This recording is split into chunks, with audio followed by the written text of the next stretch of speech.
नमस्कार मित्रांनो, आमच्या चॅनलवर नवीन असाल तर चॅनलला नक्की सबस्क्राईब करा, म्हणजे तुम्हाला मालिकेचे नवनवीन एपिसोड सर्वात अगोदर पाहायला मिळतील। तर अप्पी आमची कलेक्टर या मालिकेमध्ये काय घडलं।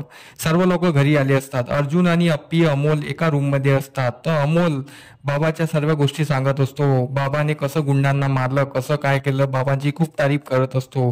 अर्जुन अप्पी हसतात पण एकमेकाकडे बघत नाही। तर अमोल बोलतो, या क्षणाचा आपण फोटो काढूया। तर अमोल त्यांना जबरदस्ती फोटो काढायला लावतो, पण ते दोघं एकमेकाकडे बघत नाही।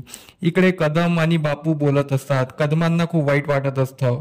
मनी मावशी तर पकडू गेली, पण मनी मावशीने या दोघांमध्ये दरी निर्माण केली आहे। तर बापू पण बोलतात, हो, या दोघांमध्ये मोठी दरी निर्माण झाली आहे, ती आपल्याला भरून काढायला पाहिजे। तर कदम आणि बापू सकाळी अर्जुन आणि अप्पी सोबत बोलण्याचा निर्णय घेतात आणि ते पण झोपी जातात। इकडे स्वप्नील घरी आलेला असतो, पण स्वप्नील रुपाली सोबत बोलत नाही। रुपाली बोलते, बोला न हो माझ्यासोबत, मला मारा झोडा काही करा, पण माझ्यासोबत बोला तरी, नीट तरी बोला। पण स्वप्नील बोलत नाही। स्वप्नील बोलतो, तू जे केलं आहे त्याच्यामुळे मी तुला कधीच माफ करू शकणार नाही। पण रुपाली त्याच्या मागे पडते, मला माफ करा, काही तरी करा, माझ्यासोबत बोला तरी। पण स्वप्नील बोलायला खाली नसतो। आणि इकडे अर्जुन आपला अंथरूण घेऊन तो जमिनीवर टाकत असतो।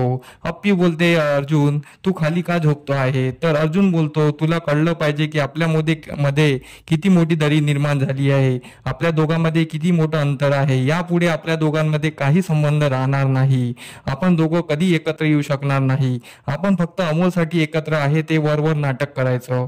पण अप्पी त्याला समजायची कोशिश करते, पण अर्जुन काही समजू घेत नाही आणि अप्पी रडत बसली असते। अर्जुन झोपी जातो।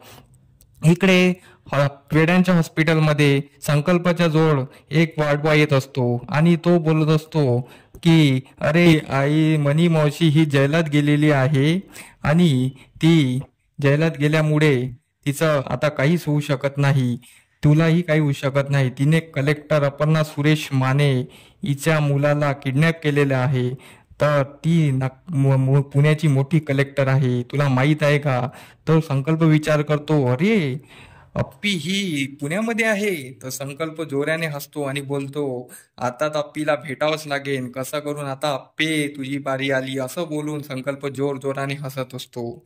आणि इकडे सकाळी सर्व उठून अर्जुन सोबत बोलण्याची तयारी करत असतात। अर्जुन आणि अप्पी बाहेर येतात, ऑफिसला जात आहेत। सर्वांसमोर असं दाखवतात की दोघांमध्ये काही भांडण झालेलं नाही आहे, पण दोघांमध्ये खूप मोठी दरी असते।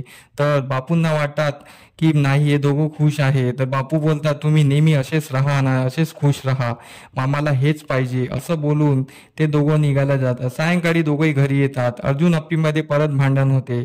अर्जुन तिच्यासोबत नीट वागत नाही। अप्पी त्याला समजायची कोशिश करते, पण अर्जुन काही समजून घेत नाही आणि अर्जुन बोलतो, आपल्या मधातली दरी निर्माण होणार नाही। तर अप्पी त्याला समजावून सकून जाते आणि ती निघून जाते।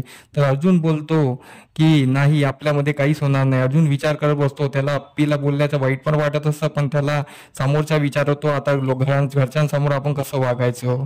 तर आता हे पाहणं रंजक ठरणार आहे, अर्जुन आणि अप्पीमध्ये परत एकत्रितपणा येईल का। तर त्यासाठी आमचे व्हिडिओ बघत राहा। धन्यवाद।